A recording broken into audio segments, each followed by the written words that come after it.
All right, guys, so the votes are in and you guys want to see the Salsa Verde Chicken Enchilada today. So we're going to do that.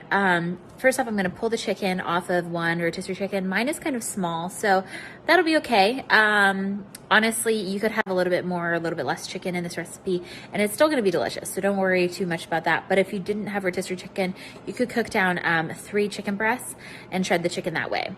Also going to dice half an onion, and I'm gonna put that into my skillet with a little bit of olive oil.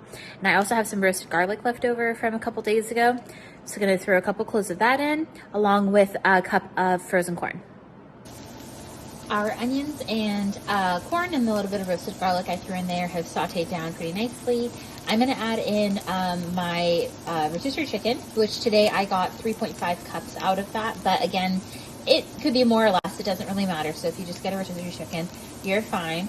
And then I'm also gonna add in a half a cup of salsa verde and a half a cup of cream cheese to make it nice and creamy.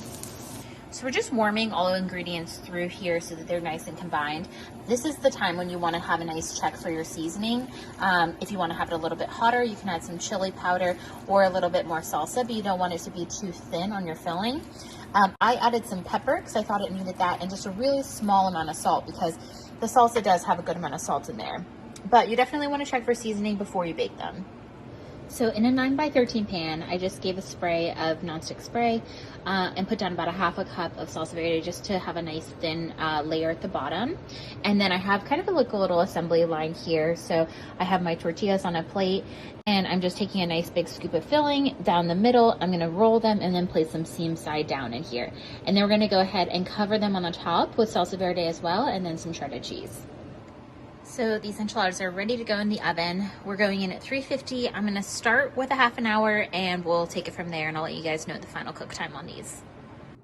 So this is the final product for our Salsa Verde Chicken Enchiladas. I just drizzled with a little bit of crema over top, which is super easy to make. I can post that in the recipe. And then some chopped cilantro and just a little bit of lime because I think it tastes really nice with a nice fresh squeeze of lime on there.